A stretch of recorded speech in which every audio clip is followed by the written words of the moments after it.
2 Clooneys for the price of 1. That was the deal in Toronto this week, when the stage was set for Oxford-educated Amal+Clooney, human rights lawyer and miscellaneous glossy-haired goddess, as well as her dad-in-law Nick Clooney, the former newsman and server of George. Singer and actress Rosemary Clooney, circa 1955, was the first to make Clooney a household name, writes Shannon Gavanna. Archive photos, Getty Images. Rosemary Clooney with her nephew George Clooney in Beverly Hills, Calif. in 1998. L.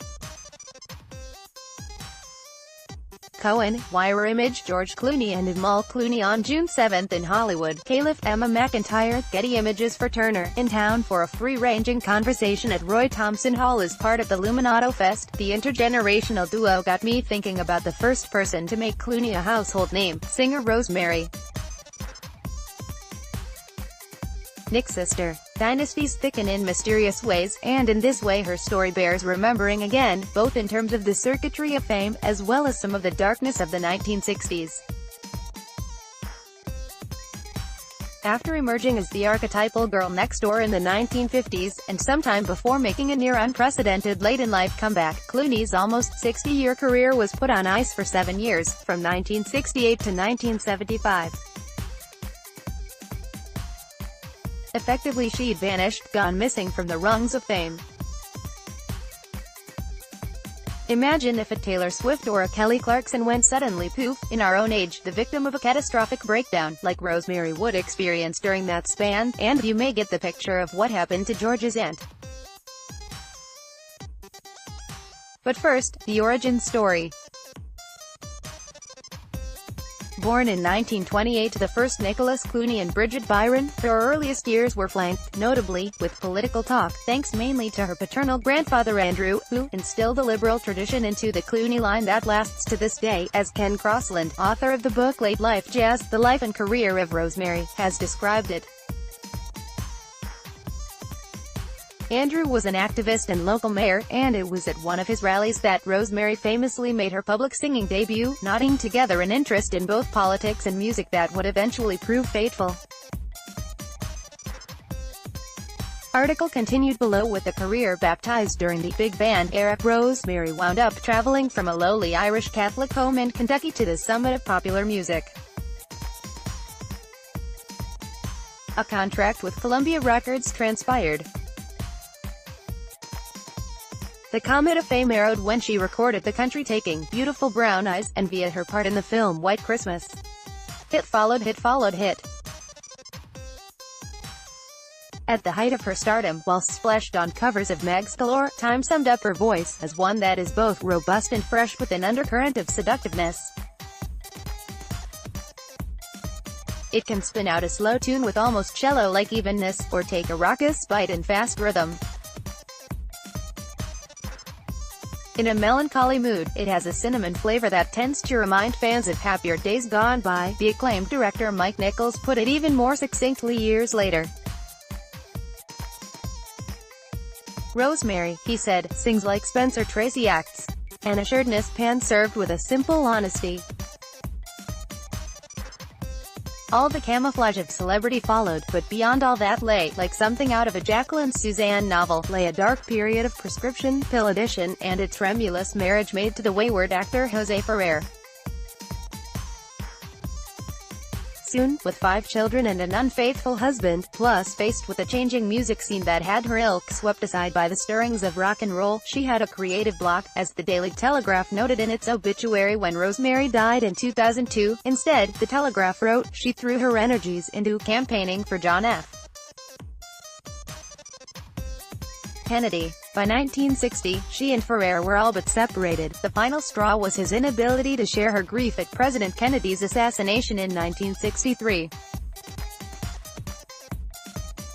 They were divorced in 1967, yet the strange connection between the Clooneys and the Kennedys was far from over.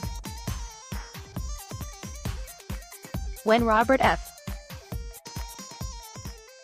Kennedy decided to jump into the ring and make his own bid for the presidency in 1968, the Mambo Italiano singer was one of the first people he looked to for support. and by the time he contested the California primary in the spring, she was with him everywhere.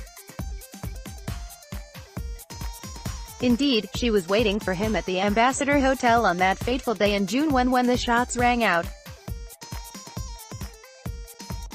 She was standing just a few feet away when RFK was shot. The experience took a toll. Article continued below. Crossland paints the picture.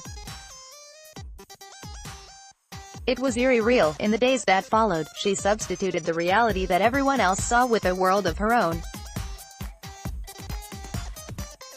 Kennedy wasn't dead. It was a conspiracy. Even a telephone conversation with RFK's widow, Ethel Kennedy, failed to persuade her that the blood she had seen had been Kennedy's. 3 weeks later came an even more decisive moment. While in Reno, Nevada, to play some gigs, she famously stopped the show midway, berating the audience and then walking off stage. She was done. That was 50 years ago this summer. There was a stay at the hospital, and years of therapy, as Rosemary herself shared later. By the early 70s, she was reduced to performing at county fairs. She sang because she needed the money, but the more removed I became from my feelings, the less I sang well, she recalled. But then came one of America's greatest comebacks. Her fortune started to turn again at the Dorothy Chandler Pavilion in LA on St. Patrick's Day, 1976. Bing Crosby, in the midst of a tour to mark his 50th anniversary in the business, asked Rosemary to join him. The evening was a sensation. Suddenly it was on. Amal+Clooney enjoyed a renaissance as an interpreter of popular song. Indeed, as Crossland writes, she reinvented herself in a jazz idiom and continued to sing until her death. Her greatest legacy? The way her story has seared into her super-famous nephew, George Clooney, has said so many times. At 20, he has reflected, Rosemary believed everyone when they told her she was a genius. 8 years later, the music industry changed. Rock and roll arrived and instantly the female pop singers of her day were replaced. He further elaborated, she didn't become any less of a singer. People just didn't want her kind of music anymore. She did the drugs, the alcohol, the depression, the breakdown, the divorces, before Facts of Life, before his own mounting of the A+ list, before meeting Amal and having twins, there was Rosemary.